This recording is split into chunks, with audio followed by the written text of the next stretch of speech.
Turasuhuje abakurikiye Primo Media Rwanda tugarutse muri ka kanya keza k'amakuru isesengura y'imikino turi muri kumwe nanjye Alex na Felix waramutse neza. Gitondo ni cyiza kuri wowe?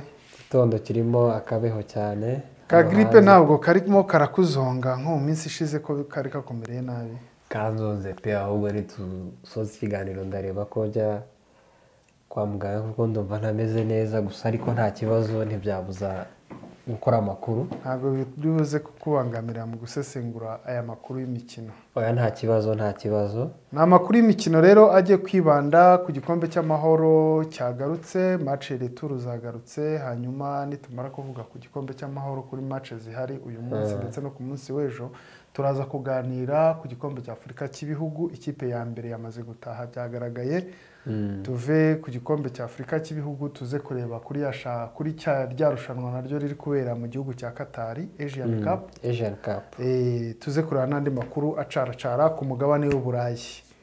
Nk'uko bisanzwe rero reka dutangirire hano iwacu mu Rwanda. Hano iwacu mu Rwanda nta kindi kiri kuhavugwa, ni igikombe cy'amahoro cyakomeje n'andi makuru agiye ahari gake gake. Uyu munsi hari izihe match? Uyu munsi hari umukino ugomba guhuza ikipe ya Kiyovu Sport ndetse na Gorilla. Twibutsa abantu ko umukino ubanza Gorilla yaratsinze ibitego 2-0. Bivuze ngo ubu ngubu Kiyovu Sport kugira ikomeze birasabwa gutsinda ibitego 3. Ugomba gushyiramo diferanse y'ibitego 3 cyane ko match y'ubushize ni Gorilla yari yakiriye yatsindiye, bivuze ko yatsindiye mu rugo. Yego. Kiyovu Sport igomba gushyiramo diferanse y'ibitego 3. Hanabaye n'ikibazo nore ko hano aho tugikoresha kiriya gitego cyo hano turacyagikoresha mu gihe Gorilla yareba mu izamu byasaba Kiyovu Sport gushyiramo binini. Nuko ngo Gorilla iramutse irebye mu izamu byasaba Kiyovu Sport ko yatsinda ibitego 4, dore ko mu mukino wa mbere nk'uko warumaze kubivuga yari yatsinzwe ibitego 2-0. Ariko se ni Kiyovu Sport twabona ko igiye kongera kugaruka imeze neza nyuma yo gutsindwa match ebyiri zikurikirana? Hari match yaratsinzwe n'iyo Gorilla nyine ibitego 2-0 na match ejo bundi muri shampiyona yatsinzwe na AS Kigali igitego 1-0. Abantu barabyibuka ntabwo biribagirana cyane. Uyu munsi wawe ari umunsi mwiza wo kugaruka mu bintu byayo, ko dore ko muri saison yarangiye match retour rwari rugeretse hagati ya APR na Kiyovu Sport, urabyibuka neza. Niki kiri kubura muri Kiyovu Sport? Muri Kiyovu Sport harimo ikibazo cy'imishahara, harimo ikibazo cy'amaprime de match. Wabonye ko hagiyemo na kese y'umutoza turaje tuyivugaho mu kanya. Ngo Kiyovu Sport ni ikipe ihuriyeho n'ibibazo byose byakagumye gusenya ikipe. Sinumva ko iri mu mwuka mwiza ku buryo yabona intsinzi y'ibitego 3, cyane ko Gorilla yo ni ikipe iri aho ngaho idafite ibintu byinshi ihanganira. Yo nkeka ko aya makipe matoya intego zabo ari kuguma muri shampiyona. Yego, bari kuguma muri shampiyona, bagira n'Imana bakabona icyo gikombe kimwe cyangwa 2. Gusa Kiyovu Sport ntabwo iri mu position nziza yo gutsinda iyi match. Nubwo yakwakira, gusa wabonye ko abafana bavuga ngo twe ntituzagaruka ku kibuga mu gihe abakinnyi bataragira gute, ngo ntabwo barya, ngo ntabwo bakora lokale. Ntabwo numva ukuntu ikipe nka Kiyovu Sport ishobora kuba igiye kwakira umukino nk'uyu nguyu ugasanga nta na lokale yakoze. Bivuze ngo rero Kiyovu Sport ntabwo iri muri position nziza yo gutsinda iyi match. Biragoye gutsinda Gorilla ibitego 3. Ariko yakabaye match nziza igarura Kiyovu Sport mu murongo mwiza, kuko iramutse itsinze iyi match yasubirana imbaraga. Erega buriya hari ukuntu abakinnyi ni nk'umukozi wari we wese yabonye akamotivation gato gatuma akandi kaza gakora neza. Rero ndakeka ko Kiyovu Sport iramutse ibonye akamotivation ni match ndetse ikayifasha ikayitsinda, byafasha Kiyovu Sport kugira ngo izamuke no muri match zikurikira muri weekend za shampiyona kugira ngo izabashe kwitwara neza. Iramutse itsinze yaba ari morale kuri equipe. Ni na motivation cyane, babona mutsabonye intsinzi ndenda bagakuramo iyo Gorilla, bakaba bafite icyizere cy'uko byibura bagihanganye muri Peace Cup mu gihe nyine shampiyona bigaragara ko bigoranye. Barasigaye cyane ariko simbona Kiyovu Sport itsinda. Ntabwo mbona Kiyovu Sport. Mu mboni zawe urabona Kiyovu Sport idatsinda, ariko byose n'umupira wabona igize gutya ibyo turi kuvuga ikaza nayo yahinduye, ifite izindi ngamba yafashe ku buryo yakaniye ko amanota y'uyu munsi igomba kuyacyura. Gusa nyine ni match nziza yo kureba kuri uyu munsi ku isaha y'isa 9 nibwo match ya Kiyovu Sport na Gorilla iri buze kuba irabera kuri Kigali Pele Stadium. Ubwo abantu ntibaze gucikwa, ni mu kanya saa 9. Izindi match rero z'igikombe cy'amahoro ziri ku munsi w'ejo. Ku munsi w'ejo aho Rayon Sport izaba ikina n'ikipe ya Interforce. Hanyuma match ikomeye nk'uko tubizi ni ikipe ya Association Sportive de Kigali izaba ikina na Armée Patriotique Rwanda. Ubwo ni AS Kigali izaba ikiri gukina na APR FC. Ubwo ariko ku match y'umunsi w'ejo byo ni APR izaba yakiriye, kubera ko match yashize AS Kigali niyo yari yakiriye. Bivugwa ko APR yatsindiye AS Kigali mu rugo, nubwo bakinira ku kibuga kimwe gusa. Izi match reka tuzazigaruke ku munsi w'ejo, reka tuzavugeho neza ku munsi w'ejo ko zizaba zimeze. Ubwo nibyo twaba tuvuze, ariko tutarava ku kipe ya Kiyovu Sport hari amakuru matari meza ajyanye n'umutoza wabo, umutoza wabo w'umugereki, wari umutoza wabo w'umugereki Petros Kuklas. Baratandukanye, ibyo birazwi. Batandukanye rero bumvikanye, ariko uyu mutoza ngo agiye kubajyana muri FIFA, agiye kubarega muri FIFA. Kese y'uyu mutoza ukuntu imeze, uyu mutoza yari yarasinye kontra y'imyaka 2. Then mwumvikana ko bagomba gutandukana, bakamuhereza umushahara w'amezi 6. Bari bakiri ku ngoma ya Juvenal, ubwo bamusinyishaga uyu mutoza. Nyuma baza kumusezerera, bumvikana ko ari buze kumuhereza amezi 6 aritahira, yigira iwabo. Agiye iwabo amatariki bamuhaye yo kumwishyurira amafaranga ararenga, arongera ategereza indi nshuro ya 2, bamuhereza andi matariki, nabyo byarenga. Ubu ni ukuvuga igisigaye nuko tugiye kumva Kiyovu Sport FIFA yigezemo. N'ubundi Kiyovu Sport isanzwe iri muri FIFA, dore ko ubu yafatiwe ibihano byo kutandikisha umukinnyi n'umwe. Yafatiwe ibihano byo kutandikisha umukinnyi n'umwe kubera ikibazo cy'umukinnyi w'umurundi. Buriya abarundi navuga ngo ni abayisilamu muri rusange bakora uyu mwuga wo gukina umupira w'amaguru, bagira association y'abavoka. Ikicaro rero cyabo kiri mu Misiri. Hanyuma iyo association y'abavoka, iyo ugize ikibazo noneho uri umuyisilamu, wowe uyihereza ikirego bakakuburanira. Iyi association rero y'abo bavoka niyo yaburaniye umukinnyi w'umurundi Kiyovu Sport yari yarasinyishije ntinamukinishe. Arangije iyi association rero irega Kiyovu Sport muri FIFA. FIFA ifatira ibihano Kiyovu Sport. Niyo mpamvu Kiyovu Sport itemerewe kugura cyangwa ngo yandikishe umukinnyi itarabanza gukemura ibyo bibazo. N'ubundi rero Kiyovu Sport isanzwe iri muri FIFA, ikurikiranweho ibyo bibazo byose by'uwo mukinnyi n'ibyabasha ibubu byari bitararangira. Urumva ko rero n'ubundi Kiyovu Sport ni ikipe ifite ibibazo by'ubukungu, cyane ko nta muterankunga ubu ngubu ifite, wenda n'uwo General bavuga ko nta mafaranga afite. Abafana ba Kiyovu Sport barifuza ko Juvenal yazayigarukamo, sinzi niba byakunda cyane ko yagiye gutangira ubuzima. Gusa abafana ba Kiyovu Sport nkeka ko bashobora no kutaza kuboneka kuri uyu mukino kubera umujinya bafite. Bafite umujinya mwinshi, bafite umujinya bitewe n'uko ikipe irimo kwitwara nabi. Reka tubihanga amaso turebe ibibazo aho bigana, gusa birimo kuyirimbura. Yego, tuzagenda tuguma kubaha update z'uko ibintu muri Kiyovu Sport bazaba biri kugenda. Gato muri Rayon Sport, n'umutoza wabo waje, ikintu cya mbere yavuze ko ikipe aje guhangana nayo ari APR FC. Ni ikipe azi rwose, azi ko yararebye ngo imurusha amanota ngahe. Utwo tuntu twose yagiye tureba. Iyo dosiye nawe y'umutoza wa Rayon Sport n'uburyo yageze inaha Kigali nuko yasesekaye mu Nzove, tuzayigarukaho ku munsi w'ejo, kuko uyu munsi biteganyijwe ko bari bukore imyitozo ku kibuga cyo mu Nzove. Hanyuma bitegura match bazakina ejo n'ikipe ya Interforce, kuko niyo match ya mbere azabatoje. Nkeka ko atari na match ikomeye cyane, ko bafite impamba y'ibitego 4.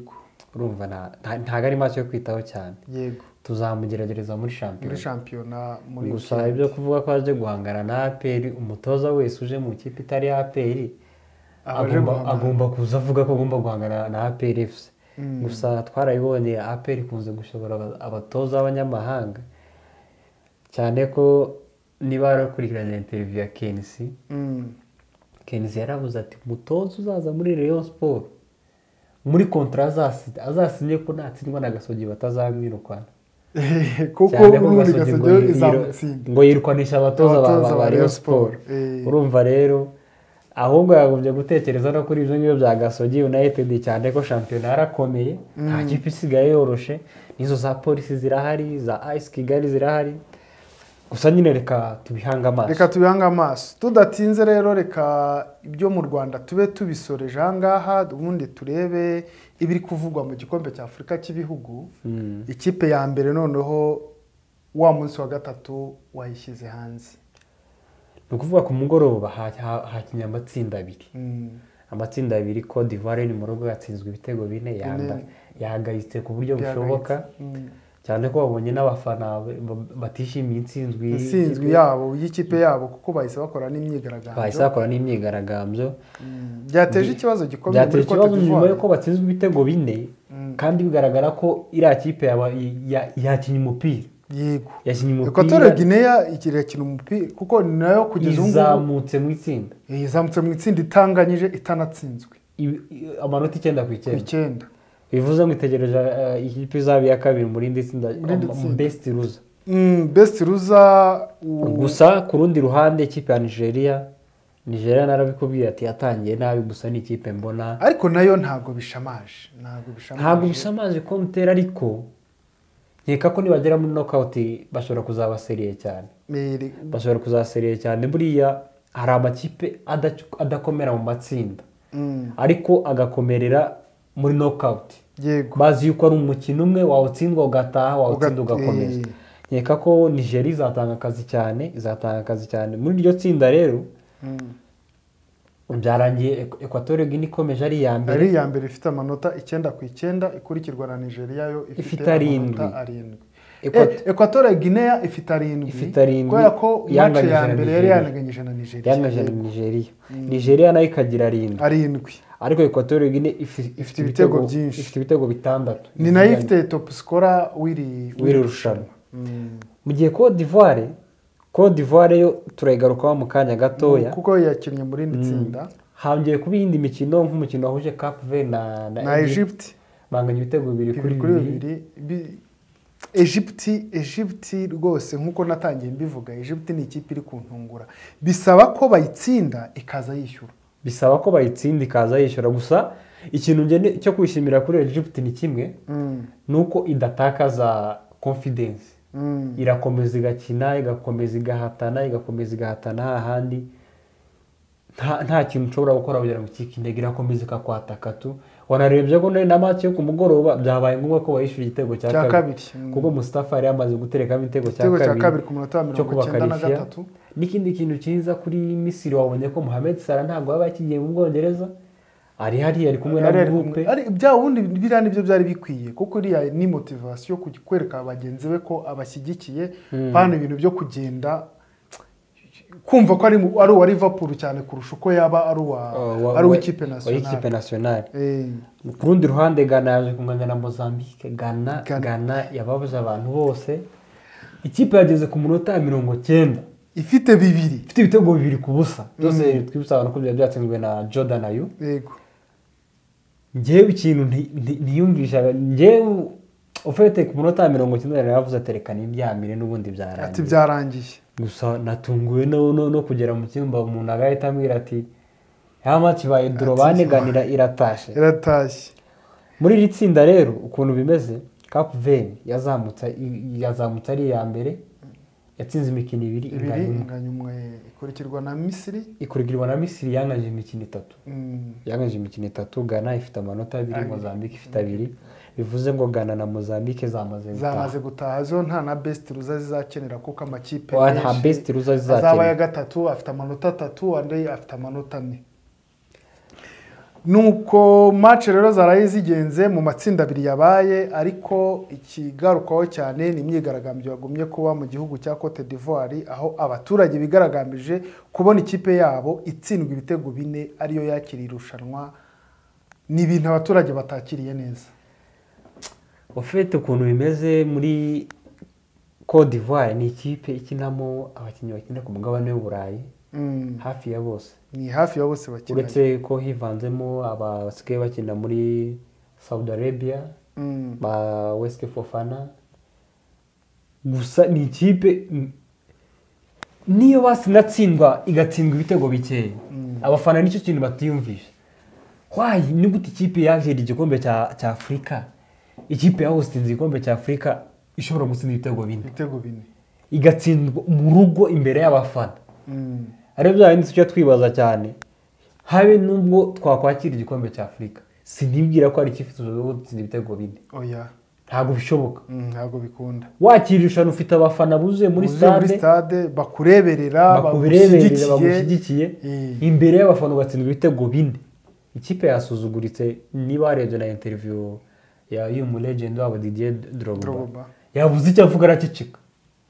Hara ni icyo twita kumirwa. Yumirwa kuko ikipe ya Guinea Equatoriale yabanje gutsinda igitego ikigumaho hanyuma Cote d'Ivoire yaje kubona igitego ariko basanga yari offside. Ku munota 45 bari bongeye iminota 2 y'inyongera yaje kubona igitego cyari kitsinzwe na Sangare ariko Ibrahim Sangare. Ibrahim Sangare. Ariko bagikuraho kubera ko umukinnyi wa Nottingham Forest. Bagikuraho kubera ko bari babonye ko cyabaye oruje. Hanyuma icyo gitego rero nicyo cyakuye Cote d'Ivoire mu mukino kuko no ku munota 67 n'ubundi Kroso yaje gutsinda igitego n'ubundi nacyo baragihakana bagikuraho. Urumva kuko n'ubundi nacyo cyari offside. Aho rero no Cote d'Ivoire imbaraga zarangiriye. Kuko ku munota 73 Guinea Equatoriale yese batsinda igitego cya kabiri.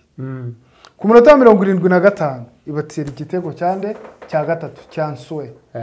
Noneho ikibaza rero nyuma babatera igitego cya nyuma ku munota 88 Cote d'Ivoire iba isezerewe ityo isigara itegereje isenga ngo Tunisia izatsinde kugira ngo wenda izazamuke ari best loser. Oya kuri match ya Cote d'Ivoire ahantu hari amahirwe ni mu itsinda rya Congo nyine ndibyo mvuga. Birasabwa ko Maroc igomba kubakorera akazi ikabatsindira Zambia. Yabatsindira Zambia ko Zambia ifite amanota 2. Urumva? Yego. Zambia ifite amanota 2, Congo ikagira 2. Reka gumwe dutunyira mu matsinda yose bundi uko byakakwiye kugenda. Bikuvuga amakipe ari kuri liste yo gutegereza best loser na yangaye. Cote d'Ivoire ifite 3. Namibia ifite 3. Zambia ifite 3. Ghana ifite 2 yo yamaze gutakora. Ghana yo yatashye ni ikipe ya mbere yatashye. Cameroon ifite 1. Cameroon ni itsinda uyu munsi. Irahita ikomeza kuko Dejerete igira amanota. Zambia ni itsinda cyangwa si kanganye. Nayo irabirusha amanota ko barabanganya amanota gusa Zambia ni inganya iragira amanota 3. Yego. Irahita inganya na Cote d'Ivoire. Niba bayinanye na Cote d'Ivoire rero urumva harahita habaho icyo bita best loser. Best loser ese match wakigiye byagenze gute? Zambia nta match nimwe izaba yatsinzwe. Bivuze ngo nizahita ikomeza. Algeria isabwa gutsinda cyangwa si kanganya. Aho ngaho Cote d'Ivoire nta kintu yabavuga imbere. Namibia nayo ni ugutsinda gusa. Nukunganya gusa. Nukunganya igahita ikomeza ndetse na DRC nayo yazamuka nka best loser iramutse ikoze draw kuri uyu munsi. Bivuze ngo Cote d'Ivoire ahantu hari amahirwe yayo ni mu itsinda rya nyuma. Mu itsinda rya nyuma rizakina ku munsi w'ejo. Ahangaha birasaba ko DRC izatsinda Tanzania, Maroc igatsinda Zambia. Muri iri tsinda rero ukuntu bimeze rero ahantu bibera ikibazo. Muri iri tsinda baramutse banganyije automatikema Cote Cote d'Ivoire yaba isigaye. yagiye kuko mpamvu Cote d'Ivoire yo irasenga haboneka iminsinzi ya DRC itsinda kimwe na Maroc igatsinda. Aho niho amahirwe yabo asigariye cyane. Uyu munsi rero hari match zikomeza n'ubundi harakina amatsinda abiri, hari itsinda riri bukine ku isaha y'isa moya n'itsinda riri bukine ku isaha y'isa 4. Itsinda riherereyemo Cameroon, Gambia, Guinea na Senegal, iryo tsinda rirakina ku isaha y'isa moya. Hanyuma itsinda riherereyemo Angola, Burkina Faso, Tunisia na Namibia nabo bakine ku isaha y'isa 4. Angola, Burkina Faso, Mauritania na Algeria nibo bakina ku isaha y'isa 4. Na Algeria yego. Muri itsinda rya Cameroon, Senegal na Guinea, urabona Cameroon irasabwa iki muri iri tsinda ukuntu bimeze? Kuko tubibutse ko muri itsinda Senegal ariyo iyoboye n'amanota 6. Igakurikirwa na Guinea. Kuvuga muri iri tsinda Senegal yamaze kubona tike automatically. Guinea nayo yamaze kubona tike mu buryo bwa best loser. Kuko ifite amanota 4. Ifite amanota 4. Cameroon igomba gukora ibishoboka byose igatsinda Gambia. Nicyo kintu bishoboka. Ninganya iraba nkangana twaraye tubaye ku mugoroba. Gusa muri iri tsinda bigaragara ko byamaze gusobanuka. Iyi Senegal igomba gukipinga wenda ntitsindwe zazamuka ari ya mbere. Urumva? Even nubwo yatsindwa iyi Guinea yazamuka ari ya mbere, Senegal ikagenda. Cameroon irasabwa gutsinda. Cameroon uko byagera kose isabwa gutsinda ibisabwa amanota 3 cyangwa nayo itere mu kigero mu ikirenge nk'icyagana. Yahita ibankagana rwose. Yahita yamahirwe Cote d'Ivoire yego. None mu itsinda D Angola ifite amanota 4. Burkina Faso ifite amanota 4. Algeria ifite amanota 2. Kuko Algeria imaze kunganya match ebyiri zabo. Algeria imaze kunganya match ebyiri. Hano muri iri tsinda tuvuga Algeria yanganyije na Angola, inganya kandi nanone na Burkina Faso. No kuvuga hano muri iri tsinda Algeria birayisaba gutsinda kugira ngo yizere gukomeza mu cyiciro gikurikiyeho, kuko ni itsinda irahita igira amanota 5. Ni itsinda irahita igira amanota 5. Gusa inakoze na draw nayo hariho amahirwe y'amakipe ane yatigira 3. Nta kibazo. Arega best loser sinzi rero ukuntu byumva wowe. Best loser ni ikipe yatsinzwe neza. Yatsinzwe neza birumvikana, ariko nibwo naba natsinzwe neza mfite amanota 4. Mfite mu oya amanota 4 ntago ari benshi. Abazagira amanota 4 ntago ari benshi. Abazagira amanota 4 ntago ari benshi. Cyane ko njewe ukuntu mbibara. Sibyo? Harayagiye amatsinda 2. Muri ayo matsinda 2 habonetsemo ikipe imwe ifite amanota 3. Yatsinzwe imikino 2 itsinda umukino umwe. Mu gihe muri aya matsinda yandi harimo amakipe ataratsindwa. Yego nka Algeria urumva ntiratsindwa. Yego yanda byo. Kuvuga deja ikintu uri gukora irashaka resultat nziza zitarimo gutsindwa gusa. Niyo mpamvu mubwira ko Algeria hano gukomeza birashoboka cyane, ariko byaba byiza itsinze kugira ngo yizere itike ku buryo bwiza. Gusa kuri Angola na Burkina Faso zo automatique zamaze kubona tike. Ahubwo byaba ari ibibazo bikaba nka kuri ya Misiri nayo yazamutse ari ya kabiri, uhajemo ibintu byo kurangara hagati ya Angola na Burkina Faso. Urumva Angola inganyije na Burkina Faso. No kuvuga ngo ukuntu bimeze Algeria irakina na Mauritania. Yego. Angola ikine na Burkina Faso. No kuvuga ngo Angola na Burkina Faso zirisobanura. Imwe muri zo ni itsinda. Mu gihe Algeria yaba yatsinze, imwe muri zo rero niyo yaza gutegereza best loser. Ikindi kintu kimeze gikomeye muri byo nizidatsinda zikanganya.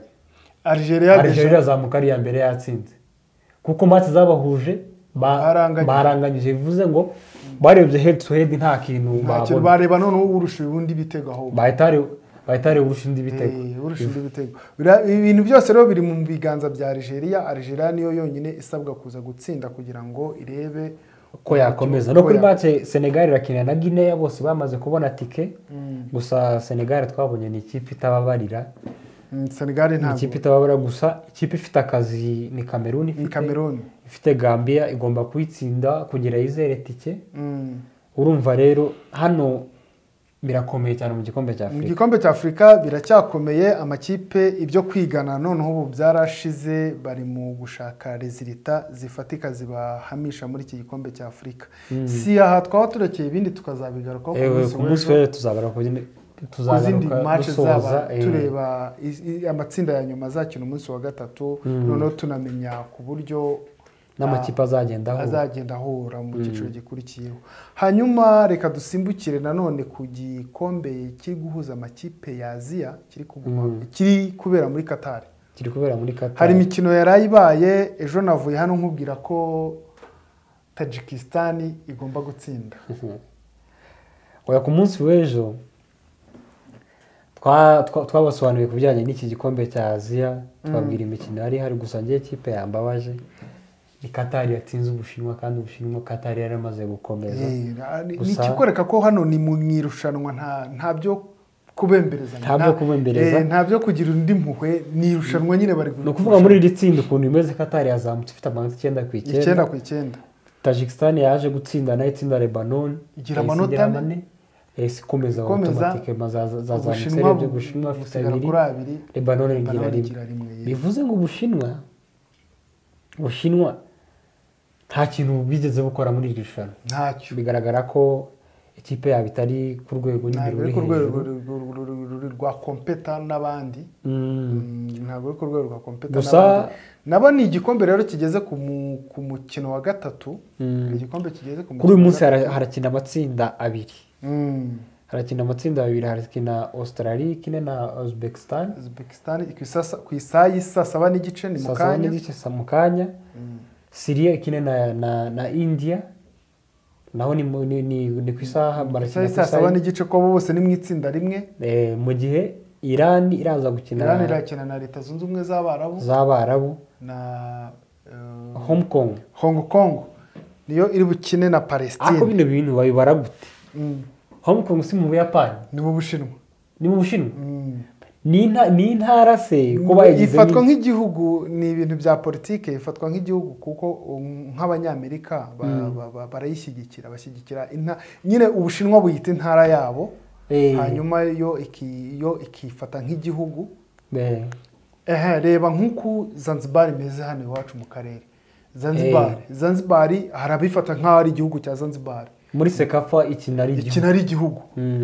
Ariko byaza ntabwo yaza mu marushanwa ya Afurika ngo ukine nka Zanzibar ze gukina ari igihugu. Ndakeka rero ko Kongo nayo ari nko muri ubwo buryo irimo irakinamo, kuko ntirabona ubwigenge nyine bwo kuvuga ngo ni leta. No kuvuga hano rero ukuntu imeze muri iri tsinda B, ukuntu imeze, Australia yamaze gukomeza ifite amanota 6, Uzbekistan ifite amanota 4, Syria na India bisaba ko Syria itsinda kuri uyu munsi ikagira amanota 4, ikazategereza best loser mu gihe muri indi tsinda ribukine harya Hong Kong, Palestine, Iran na Leta Zunze Ubumwe z'Abarabu. Iran yamaze gukomeza ifite amanota 6, Leta Zunze Ubumwe z'Abarabu zifite amanota 4, Palestine ifite inota 1. Palestine irakina nande uyu munsi? Palestine irakina na Hong Kong. Bivuze ngo Palestine isabwa gutsinda kugira nayo itegereze. Hong Kong ifite amanota angahe? 0.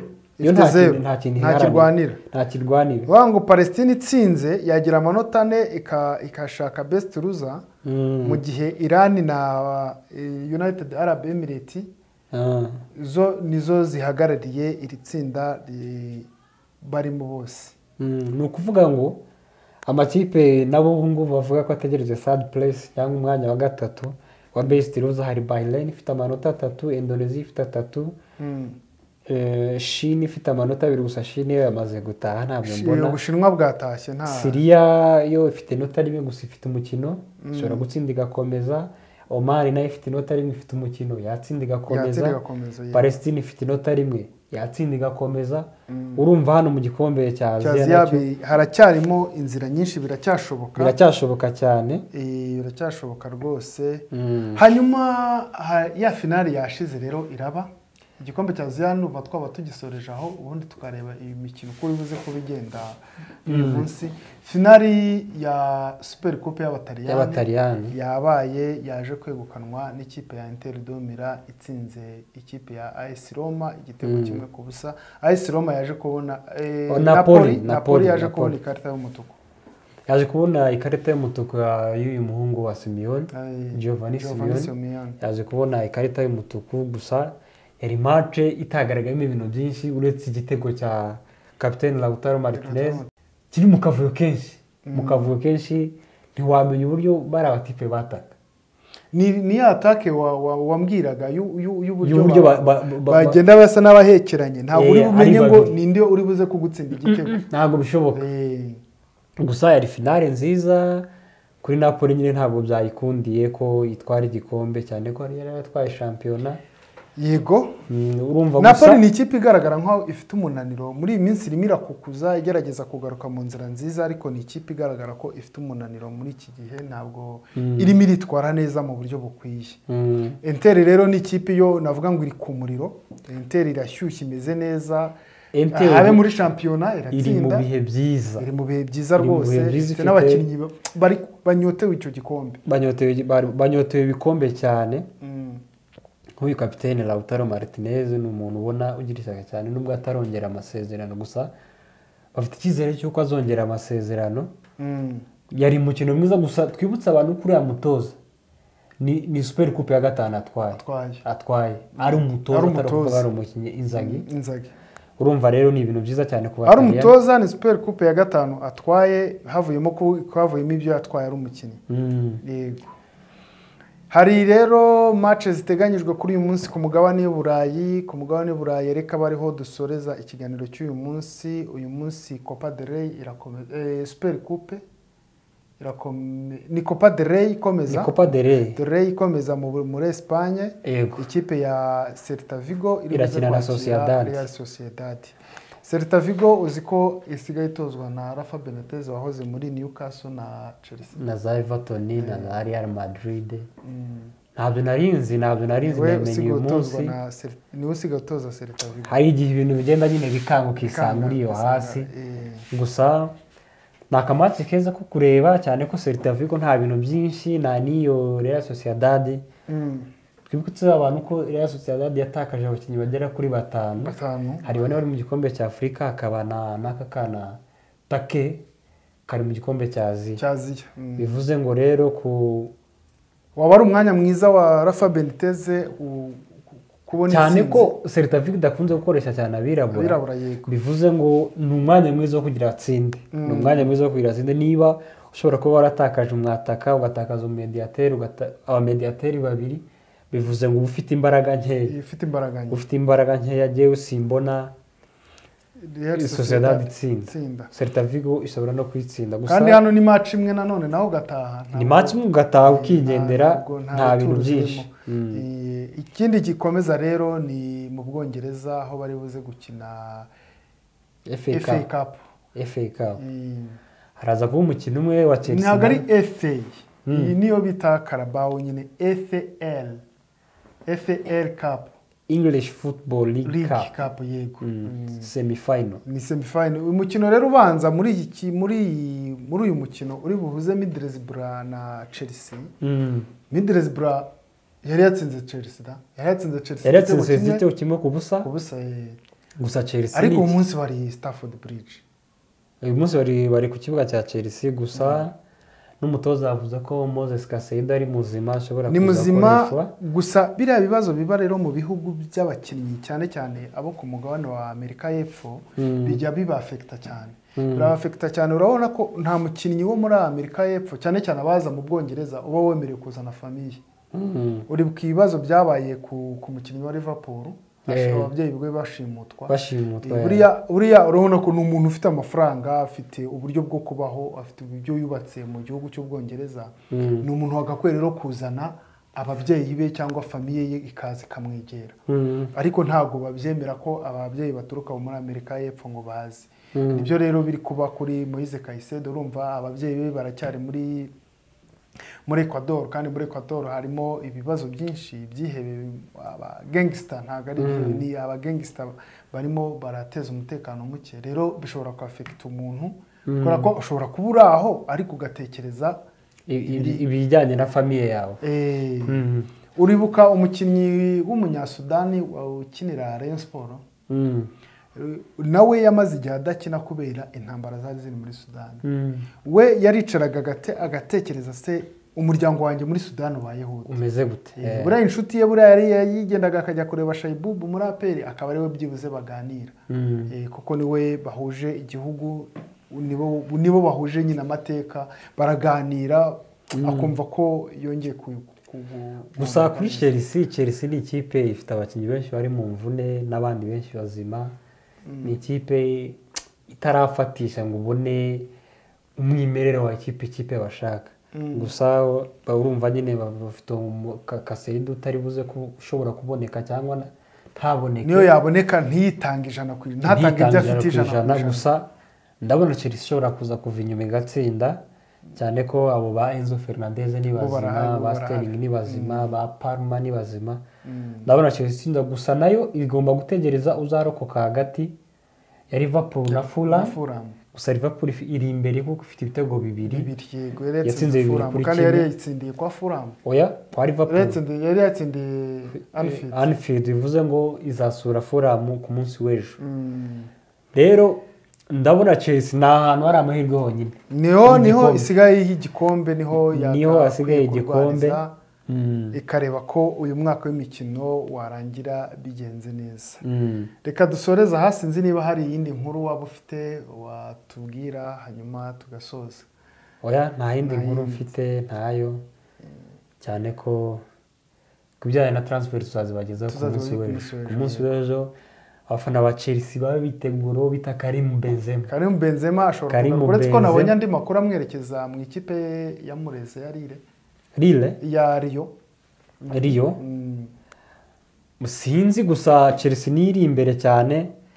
Ku munsi we tuzabigarukaho cyane na West Ham ishobora kuba igiye kurangiza deal yo gutira Calvin Phillips kuva muri Man City. Ikindi abafana ba Man City bishimira nuko Eric Brot Haaland yagarutse, rwose yagarutse ameze neza, ubu ni igifaru. Bamwitege muri weekend azabaca inshundura nkuko bimenyerewe. Reka tubashimire bari badukurikiye kuri urubuga rwacu.